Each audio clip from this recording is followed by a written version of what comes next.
Am I gonna go see Thunderbolts this weekend? Does it have any reviews out yet? Thunderbolts, Rotten Tomatoes. It's considered the best movie since Endgame. Like the best MCU film? Really? I'm forced to go see Thunderbolts. My dog is named after Bucky. So your dog is named Bucky. Or is your dog named the Winter Soldier?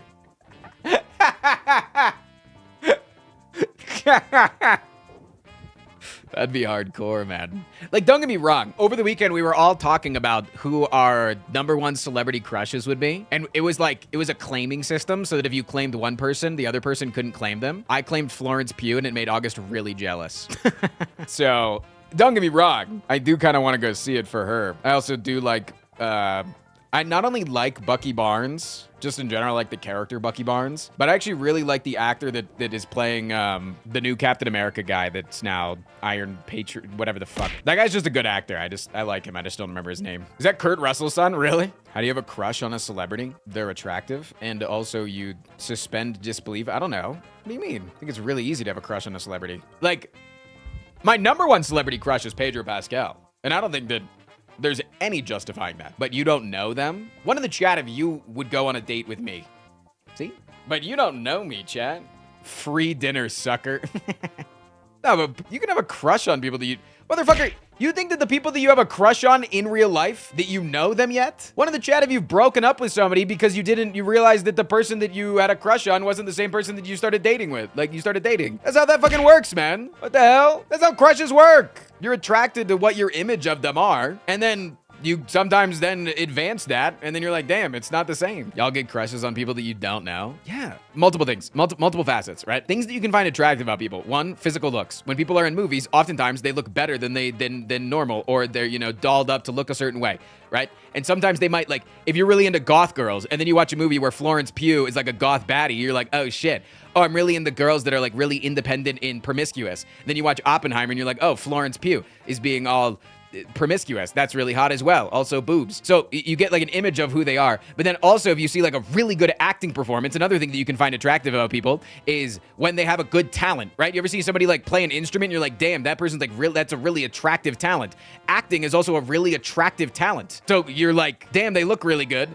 Damn, they have a really good thing that's going on. Like, I don't understand how it's hard to have a crush on somebody that's a celebrity. Yeah, they could act like they love me.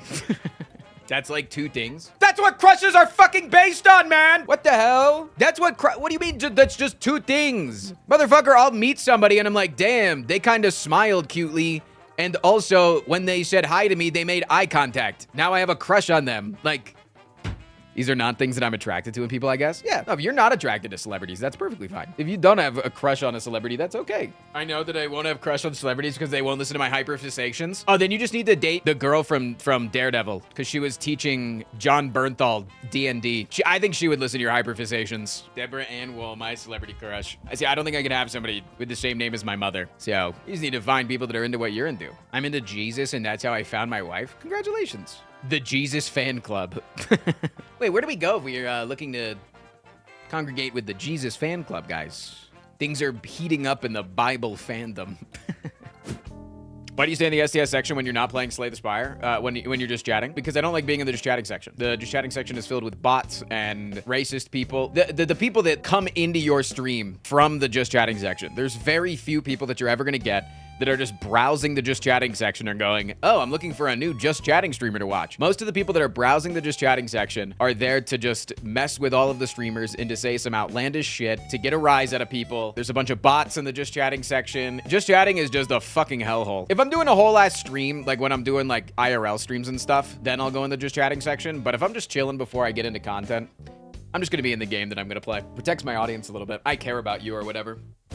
As I've observed, you like it when Chad degrades you. So as Tax, you are a silly Billy. You know, August calls me a silly Billy all the time when she wants to use it as like a cushion for when she wants to call me out for doing something dumb. I'll put things in the dishwasher, but I won't make sure that the thing in the dishwasher doesn't hit the little spinning thing, the blade, right? And so like she'll go to like turn the dishwasher on and she'll realize it and she'll go, you put the spatula and it's hitting the fan, you little silly Billy. And I'm like, you're just using that as a cushion so it doesn't sound as mean. I am gently wondering why I put up with this idiot. Yeah, exactly. I don't know how to feel when my wife cushions the bad stuff. It makes me feel like I'm 5. Yeah, no, yeah. There's like a 5-minute buffer of if she calls me a silly Billy to where she can then hold me against her bosoms. You know, if it's within that 5-minute buffer, it's like, it's too much of a mommy-dommy situation. Like,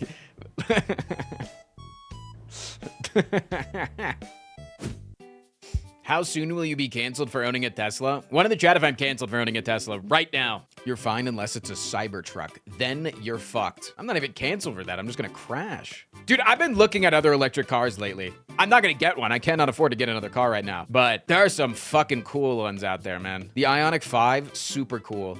Have you seen the Slate truck? I thought it looked pretty damn good. And it's cheap. Here's my genuine thoughts. I think that it's a really fun idea to get a very cheap truck and then be able to upgrade it in the ways that you like and customize it. The thing is you are spending nearly $20,000 on a car that can only go 150 miles and has nothing in it. Nothing in it.